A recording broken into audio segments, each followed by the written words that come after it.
अस्सलाम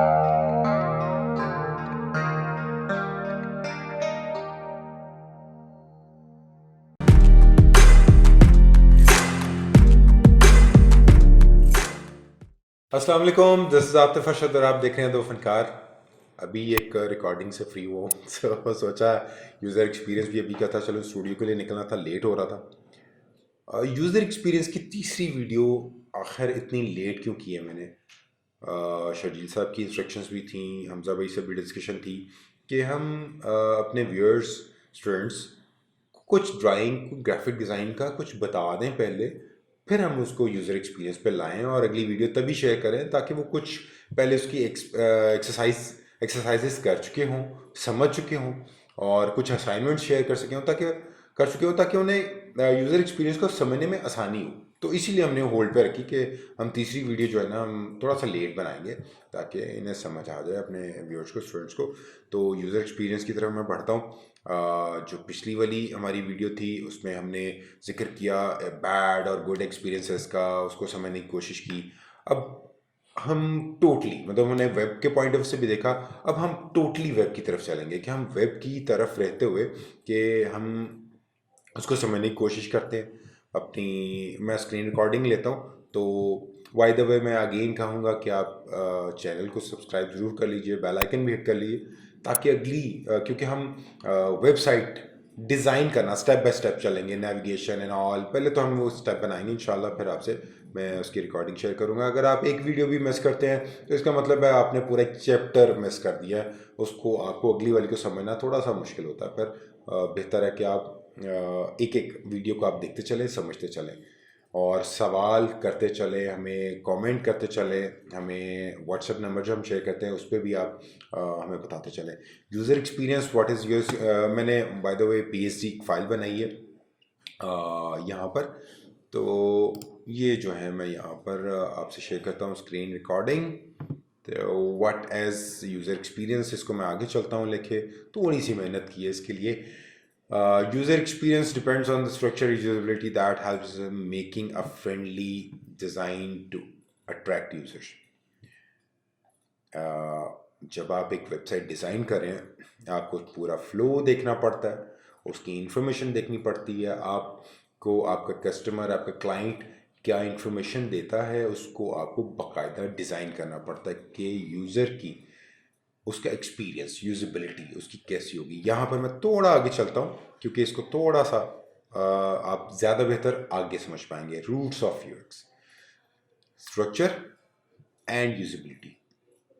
कोई भी चीज़ आप बिल्डिंग आप अपने जहन में लाएं, मतलब ये एक हमारा पूरी दुनिया में है। मतलब आप बिल्डिंग बनाते हुए एक स्ट्रक्चर खड़ा करते हैं, स्ट्रक्चर के बाद फिर उसकी यूजेबिलिटी देखते हैं।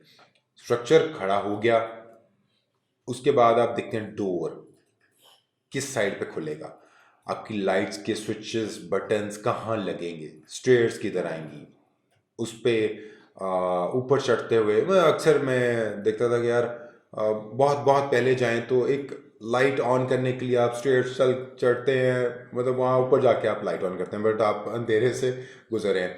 तो इसको यूज़र एक्सपीरियंस करते हुए टेक्नोलॉजी यहाँ पर आई कि टू वे बटन उन्होंने दरियाफ्त किया है। स्टेयर्स चढ़ते हुए आपने एक बटन प्रेस किया, लाइट ऑन होगी। आप ऊपर चढ़ते हुए एंड पर जाते हुए फिर बटन ऑन या ऑफ करते हैं तो वो लाइट ऑन या ऑफ हो जाती है।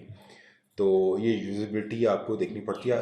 वापस आऊँगा, हमें वेबसाइट के पॉइंट ऑफ व्यू से इसको देखना है। आप की हर चीज़ आपको बाय द वे मैं इसमें ऐड करता चलूँ कि कोई भी प्रोडक्ट, फिजिकल प्रोडक्ट या कोई भी प्रोडक्ट, आपको उसकी यूजेबिलिटी देखनी पड़ती है, यूज़र एक्सपीरियंस का देखना पड़ता है। लाइक मैं कैमरे में रिकॉर्डिंग कर रहा हूँ तो कैमरा क्या है, मतलब इतना इजी है यूज़ करने में? क्या उसको कैरी करना आसान है? क्या वो इतना बड़ा कैमरा तो नहीं है? क्या मैं उसको कैसे कैरी करूँगा, उसको कौन क्लिक करेगा, क्या होगा? मतलब चलते चलते इवन हमारे पास मतलब मैं पिछले दिनों देख रहा था रिंग लाइट्स, उसके साथ रिमोट आ गए। मतलब आप बैठे हुए रिमोट से आप चेंज कर रहे हैं, आप कैमरे ऑपरेट कर रहे हैं, आपके कैमरे में वाईफाई है, मतलब वहीं से आप अपलोड कर रहे हैं। यूज़र एक्सपीरियंस को हर तरह से देखा जाता है। प्रोडक्ट्स के पॉइंट ऑफ व्यू से वेबसाइट हम डिज़ाइन करना सीखने जा रहे हैं, यूज़र एक्सपीरियंस के पॉइंट ऑफ व्यू से यूज इंटरफेस हम उसका डिज़ाइन करना सीखेंगे इंशाल्लाह। तो अब मैं वापस आता हूँ अपनी स्क्रीन्स की तरफ। Structure, usability. स्ट्रक्चर के लिए मैं सबसे पहले चला जाता हूँ इस स्क्रीन पर। Structure, a skeleton of design. Skeleton of design mean, आपने अक्सर इस तरह की स्क्रीन्स देखी होंगी जिसमें आप कोई भी मोबाइल एप्लीकेशन डिज़ाइन करते हुए या वेब डिज़ाइन करते हुए आप एक ग्रे स्ट्रक्चर आप बना लेते हैं वेबसाइट का, एक ग्रे लेआउट बना लेते हैं। उसमें आप ये डिफाइन कर लेते हैं कि आपके इमेज कहाँ पर होंगे, आपके बटन्स किधर होंगे, और उसी को आप चलते होते हैं। बाद में इसकी बारी आती है फिर इसमें कलर्स ऐड करना, इसका इंटरफेस को प्रॉपर डिज़ाइन करना, फिर उसकी बाद में बारी आती है। तो आप ये समझ लें, आप एक वेबसाइट जब डिज़ाइन कर रहे हैं उसका स्ट्रक्चर आप पहले बनाते हैं, फिर उसके बाद उसकी यूजिबिलिटी की बारी आती है जो कि यहाँ पर है। तो जब हम ये दोनों पढ़ लेंगे, समझ लेंगे स्ट्रक्चर एंड यूजिबिलिटी, तो हम दोनों को अच्छी तरह में इसको समझने में आसानी होगी हमें। मैं अभी यूजिबिलिटी की तरफ आता हूँ। यूजिबिलिटी में हमारे जो मेन अहम पॉइंट्स हैं, हमारी वेबसाइट या मोबाइल एप्लीकेशन या वेब एप्लीकेशन कितनी यूज़र फ्रेंडली है। नंबर 2, इजी टू यूज़ है कि नहीं है, एफिशिएंसी उसकी, एरर टॉलरेंस, रिस्पॉन्सिव। मैं सबसे पहले यूज़र फ्रेंडली की यहाँ पे बात करता हूँ, हम इसको डिस्कस कर लेते हैं। आपको एक डिटेल मिलती है, आपका कस्टमर, आपको क्लाइंट एक इन्फॉर्मेशन आप देते हैं, एक आप उससे लिस्ट ले लेते हैं आपको क्या क्या चाहिए, वो क्या ई कॉमर्स बेस्ड वेबसाइट है या फिर कोई एक प्रोफाइल इन्फॉर्मेशन या फिर कोई गवर्नमेंट की वेबसाइट है। तो आप एक इन्फॉर्मेशन गेट करते हैं एक डॉक्यूमेंट फाइल में। जब आप उसको डिज़ाइन करते हुए उसको ऑर्गेनाइज करते हैं, आप उस पूरी इंफॉर्मेशन को उस पेज में ऑर्गेनाइज करते हैं, मीन्स कि आप उसकी यूज़र फ्रेंडलीनेस को देख रहे हैं, उसको चेक कर रहे हैं, उसकी ऑर्गेनाइजेशन को देख रहे हैं कि वो आपका कंटेंट प्रॉपर ऑर्गेनाइज है या नहीं है। ऑफ कोर्स इसको अब मैं आगे चलता हूँ, आप इसको मज़ीद बेहतर समझ पाएंगे। जब आपने ऑर्गेनाइज कर लिया उस इंफॉर्मेशन को, अब easy to use. Easy to use में आप क्या, आपने मिसाल के तौर पे एक आतिफ अरशद की वेबसाइट है, उसमें उसकी प्रोफाइल भी है, उसकी सीवी भी है, मतलब और भी हो, कुछ स्टोर भी बना रहा है, वो सेल भी करना चाहता है। आप ये देखेंगे कि एक पैराग्राफ, लाइक मेरी लाइफ पे एक पूरा पैराग्राफ है और ना कोई 4-5 सफ़ों पे है। अगर वो 4-5 जो पेजेस है वो आप होम पेज पे ही सारा पेस्ट कर देते हैं, लगा देते हैं, इसका मतलब है वो इजी टू यूज़ भी ना रही, यूज़र फ्रेंडली भी ना रही। हमें कुछ पैराग्राफ बहुत मेन पॉइंट हमने मेन पेज पर, होम पेज पर हमें उस पर डिस्कस करने हैं। उसके बाद हम उसमें एक लिंक लेंगे, लर्न मोर या रीड मोर, हम उस पर क्लिक लेके अगले पेज पर ले जाएंगे। मीन्स कि हमने यहाँ पर यूज़र फ्रेंडली और इजी टू यूज़ दोनों का ख्याल रखा। एक अच्छी ऑर्गेनाइज किया हमने, अच्छा ऑर्गेनाइज किया अपने पूरे कंटेंट को, पूरे सेक्शंस बनाए हमने। आगे चल के बूटस्ट्रैप को भी मैं इंशाल्लाह एक वीडियो में जिक्र करूँगा, जिन्होंने ये बहुत ज़्यादा ख्याल रखा है स्पेसेस एंड ऑल, कि आप अच्छे से अच्छा यूज़र एक्सपीरियंस भी बना सकें। तो आई एम श्योर कि ये दो चीज़ें आपको समझ आ गई कि आपकी जो पूरी इंफॉर्मेशन है क्या वो एक अच्छी ऑर्गेनाइज्ड है या नहीं है, और उसमें उसको इंफॉर्मेशन को पढ़ने में यूज़र को, व्यूअर को आसानी है कि नहीं है, क्या वो इतनी ज़्यादा इंफॉर्मेशन तो नहीं है कि उसकी कन्फ्यूजन बढ़ गई है। तो मैं थोड़ा सा आगे चलता हूँ, उसकी एफिशिएंसी। मिसाल के तौर पर एक स्टोर बनाया आपने, ई कॉमर्स वेबसाइट है, आपने स्टोर बनाया, स्टोर में आप उसकी एफिशिएंसी देखेंगे। क्या आप जो स्टोर पर कुछ प्रोडक्ट्स बेचना चाहते हैं या लॉगिन का पेज है, उसमें इतनी कन्फ्यूजन तो नहीं, क्या वो इतनी एफिशिएंट वेबसाइट है कि आपका यूज़र वहाँ पर रुकता है और आप जो सेल करना चाह रहे हैं क्या वो सेल कर पाए हैं कि नहीं कर पाए, उसकी एफिशिएंसी का आपको ख्याल रखना पड़ता है। क्या वो इन्फॉर्मेशन इतनी बेहतरीन, इतनी क्लियर, ये सब चीज़ें आपस में कनेक्टेड है। एक user friendly, easy to use, efficiency एक वेबसाइट की, ये सब कनेक्टेड है कि एक यूज़र ने लैंड किया आपकी वेब पेज पे, उसको इन्फॉर्मेशन होम पेज पर क्या इतनी क्लियर मिल गई। मैं कुछ चाहूँगा हम स्क्रीनशॉट्स यहाँ पे शेयर कर दें, यहाँ पर वेब पेज हम शेयर कर दें, क्या वो इतनी, जिसने लैंड किया यूज़र ने, क्या वो सारी इन्फॉर्मेशन उसके सामने है जो प्रोडक्ट आप सेल करना चाह रहे हैं क्या उसकी इंफॉर्मेशन अवेलेबल है, उसकी प्राइस अवेलेबल है, आप कोई डिस्काउंट दे रहे हैं, क्या वो इतना क्लियर है कि यूज़र उसको ख़रीदने पे मजबूर हो, आपकी वेबसाइट पर रुकने पे मजबूर हो, उसको एक्सप्लोर करे, देखे, बजाय के वो आए, ओके नो, बंद किया और चले गए। उसका मतलब इतनी कन्फ्यूजन थी कि उसको कुछ समझ ही नहीं, तो वो मतलब चला गया। तो आपने अपनी यूज़र एक्सपीरियंस वेबसाइट का डिज़ाइन करते हैं या मोबाइल एप्लीकेशन या कोई एप्लीकेशन डिज़ाइन करते हुए आपने इस चीज़ का ख्याल रखना है कि यूज़र आएगा, लैंड करेगा, क्या उनकी इंफॉर्मेशन बिल्कुल क्लियर, जो आप बेचना चाहते हैं क्या वो भी इंफॉर्मेशन इतनी क्लियर है कि वो आपकी प्रोडक्ट ख़रीद ले। वो डिपेंड करता है कि वो प्रोडक्ट कैसी है। मतलब आप अगर एक कारपेट मतलब की वेबसाइट है, उस पर आप जूस बेच रहे हो तो ऑफ कोर्स थोड़ा मुश्किल होगा तो उसको बेचना भी। तो इन चीज़ों का आपको ख्याल रखना है, उसकी एफिशिएंसी का, इजी टू यूज़ और यूज़र फ्रेंडली आपकी वेबसाइट होनी चाहिए। एरर टॉलरेंस मैं कोशिश करूँगा दरमियान में कहीं पर एक स्क्रीनशॉट ले लूँ जो कि मैं आपको ये दिखा सकूँ। आप अक्सर लॉगिन या साइन अप करते हुए जाते हैं, एक स्क्रीन पर आप लैंड करते हैं जहाँ पर कुछ फील्ड्स होती हैं। मैं चेक करता हूँ अगर मेरे पास इन्वेंट लेआउट मेरे पास ओपन है, बिल्कुल मैं यहाँ पर कोई भी एक फेक इंफॉर्मेशन देता हूँ, लाइक .com, मैं एक फेक इंफॉर्मेशन देता हूँ, ठीक है। मैं लॉगिन प्रेस करता हूँ, इस form please fill this in this field. तो मैं देखता हूँ C2C4UH, हम इसको लॉगिन प्रेस करके देखते हैं। बिल्कुल मेरे बिल्कुल राइट पर ये मैसेज आया, इनवैलिड यूज़र नेम और पासवर्ड।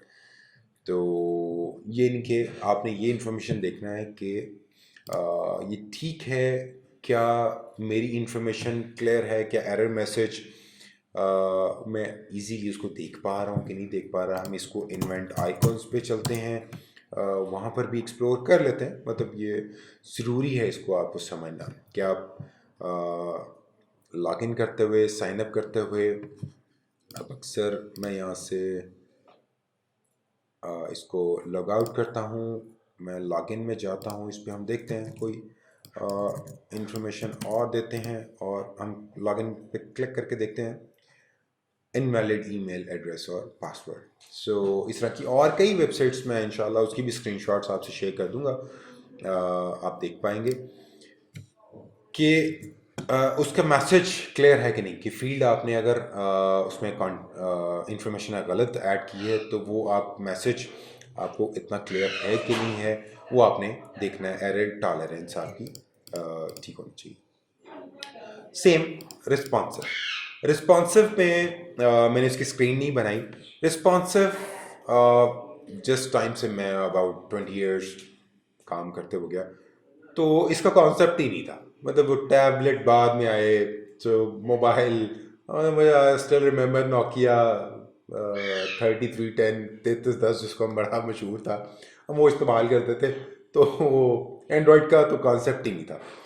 तो जब एंड्रॉयड ने अपनी मार्केट बनाई, बल्कि पहले एप्पल ने बनाई, एप्पल के बाद फिर एंड्रॉयड ने अपनी मार्केट बनाई, तो फिर टैबलेट मोबाइल्स ये मार्केट में आए, तो फिर जो वेबसाइट्स हमारी ऑनलाइन थी उसमें एक क्वेश्चन आया कि वो हम मोबाइल पे या टैबलेट पे हम उसको ओपन करते हैं तो हमें स्क्रॉल आ जाता है, उससे मतलब यूज़र फ्रेंडली नहीं है उसको, मोबाइल के पॉइंट ऑफ व्यू से, टैबलेट के पॉइंट ऑफ व्यू से वो इतना फ्रेंडली नहीं है।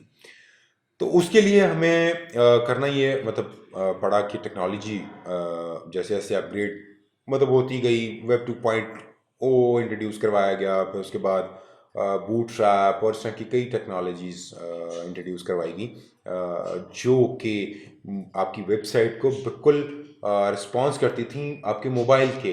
अगर आप मोबाइल यूज़र हैं तो आपको वो पूरी रिस्पॉन्स करती थी, यानी कि उसकी इंफॉर्मेशन को इस तरह से कंपोज किया गया कि आप उसको मोबाइल पर भी आसानी से देख पाते थे, एक्सप्लोर कर पाते थे। अगेन जो हम पहले एफिशिएंसी की बात कर रहे थे कि आपका यूज़र कहीं कंफ्यूज तो नहीं है, मतलब उसको इन्फॉर्मेशन चेक करने में अभी भी कई वेबसाइट्स ऐसी हैं जो कि मोबाइल फ्रेंडली नहीं है, मतलब कई ऐसी वेबसाइट्स हैं।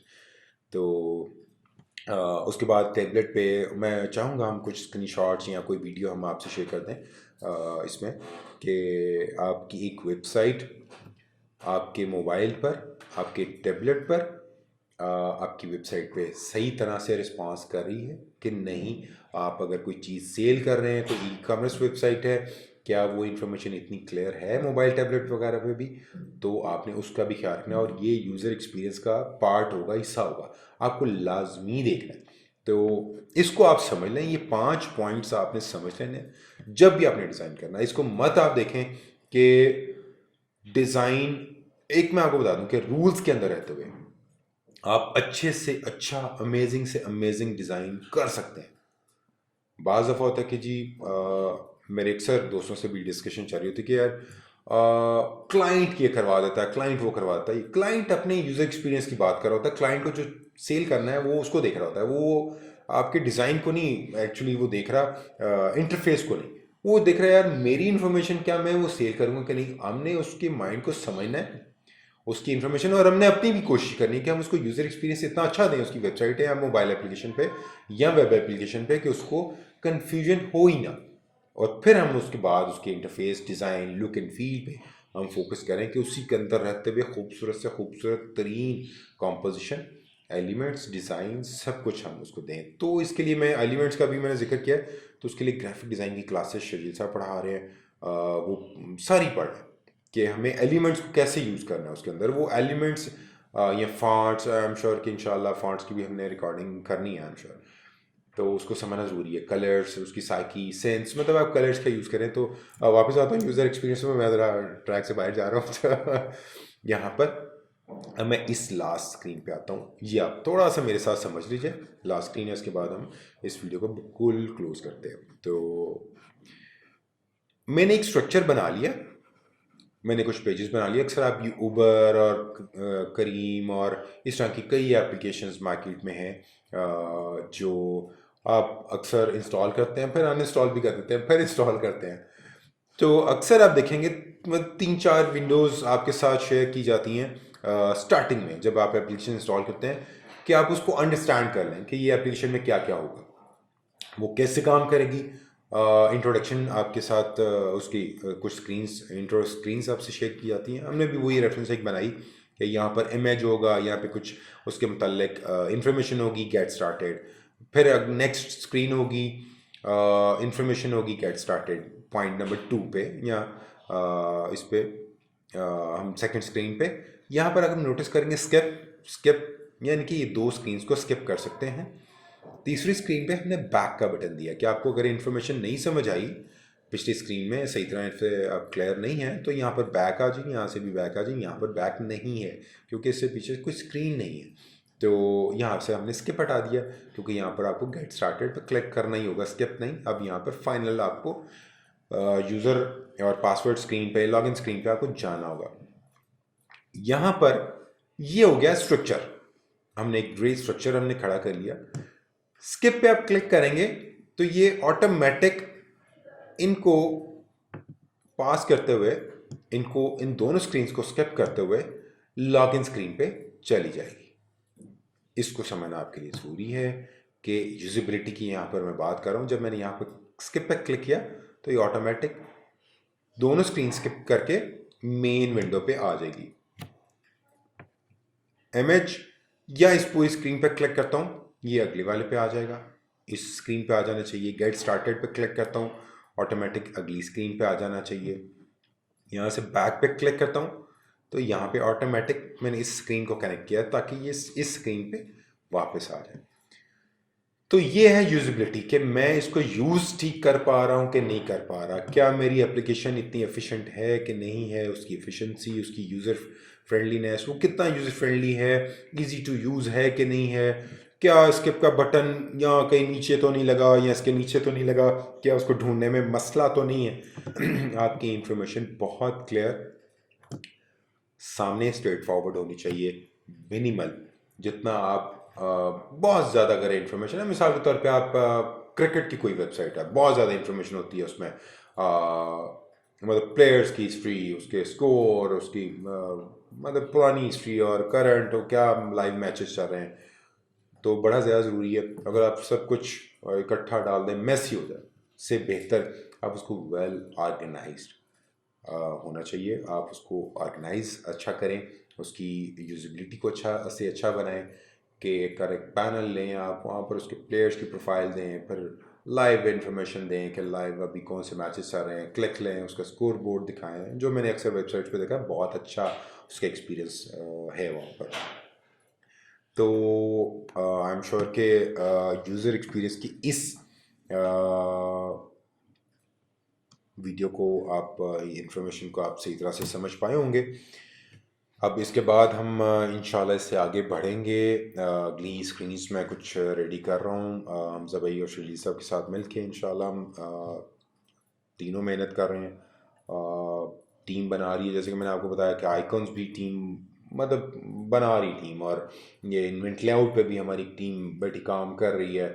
बाय द वे हम इंशाल्लाह एक और वेबसाइट लाने वाले, वो भी इंशाल्लाह हम आपसे जल्द शेयर करेंगे। ऑफ कोर्स उसके लिए बहुत ज़रूरी है कनेक्टेड रहें, सब्सक्राइब कर लें, बेल आइकन हिट कर लें, ये चीज़ें ज़रूरी हैं। हम मेहनत कर रहे हैं, ऑफ कोर्स हम आपके लिए भी मेहनत कर रहे हैं। अक्सर माइंड में होता है कि यार शायद एड्स लेने के लिए या कुछ भी, तो मेरे ख्याल में हमारे इस टाइम का मकसद ज़्यादा 99.9% शकील साहब, हमजा भाई, मेरी डिस्कशन यही थी। आज की वीडियो में मैं दोबारा रिपीट करता चलूँगा कि हम ये चाहते हैं कि हमारे सर्कल के लोग, हमारे स्टूडेंट्स, हमारे व्यूअर्स बेहतर से बेहतर, अच्छे से अच्छा और डिटेल में सीखें। ऐसे नहीं कि बस कोई आया और उन्होंने कहा नहीं जी स्किल्स की बात करते हैं, और बस मतलब आपको सॉफ्टवेयर आना चाहिए, statics no problem, colour sense no problem, font sense no problem, बस आप डिज़ाइन करें और फ्रीलांसिंग करें। नो, आपने अच्छे से अच्छा काम करना। मैं अगेन अगेन अगेन कहता होता हूँ, हर वीडियो में मैं कोशिश करता होता हूँ, या किसी वीडियो में ज़्यादा वीडियोस में कोशिश करता हूँ कि आपके यार अच्छे से अच्छा आपको डिज़ाइनर बनना है, एस्थेटिक्स को सही इस्तेमाल करना है अपनी, आपकी जो सेंस वो सही तरह से डेवलप होनी चाहिए, कलर सेंस डेवलप होनी चाहिए। आप फिर मेरा नहीं ख्याल कि अगर आपकी एक सेंस डेवलप हो जाती है, अगर आप एक अच्छे ग्राफिक डिज़ाइनर हैं, आपको इंटीरियर में कोई प्रॉब्लम आएगा, उसकी कॉम्पोजिशन में कोई आप घर बना रहे हैं उसकी सेटिंग्स में कोई प्रॉब्लम आएगा, आई एम श्योर इंशाल्लाह आप अच्छा आप एक रूम को अच्छा डिज़ाइन कर लेंगे, आई एम श्योर। बट उसके लिए समझिए, देखिए, ग्राफिक डिज़ाइन की क्लासेस पढ़िए, सब कनेक्टेड आप उसमें, ये जहन में रखिए आप कि सब कुछ कनेक्टेड है। गॉड गिफ्टेड लोग होते हैं, अल्लाह ताला टैलेंट देता है, उसको पॉलिश करना, उसको समझना। दुनिया में हर आने वाला बच्चा क्रिएटिव है, डिपेंड करता है कि वो किस तरह से उसकी स्टडीज़ और किस तरह का उसका सर्कल है, तो उसके लिए आपकी भी ज़रूरी है। तो कनेक्टेड रहिए, मिलते रहते हैं हम, मिलते हैं इंशाल्लाह बहुत जल्द, और इंशाल्लाह हम एक ऑफ़र भी हम बहुत जल्द लाने वाले हैं आपके लिए, इंशाल्लाह बहुत जल्द लाने वाले हैं। तो लेकिन हम किसी भी वीडियो में वो ऑफ़र बड़ी अमेजिंग है। शरील साहब ने मुझसे, मेरी हमजा भाई से भी डिस्कशन थी, वो ऑफ़र आपके लिए, मतलब वो ऐसे रैंडम होगा, मतलब कोई ऐसे नहीं होगा कि हम किसी ख़ास बंदे को वो ऑफ़र देंगे, या एक फेक हम कोई एक वीडियो बनाएंगे और आपसे शेयर करेंगे। नो, हम किसी एक वीडियो में एक बहुत अमेजिंग ऑफ़र हम करने वाले हैं। वो ऑफ़र आपके लिए होगी इंशाल्लाह ताला, और वो मज़ेदार होगी। तो उसके लिए सारी वीडियोस देखते रहिएगा। तो इंशाल्लाह बहुत जल्द मिलते हैं अगली वीडियो में। बहुत शुक्रिया, थैंक यू वेरी मच। देखते रहिए दो फिर।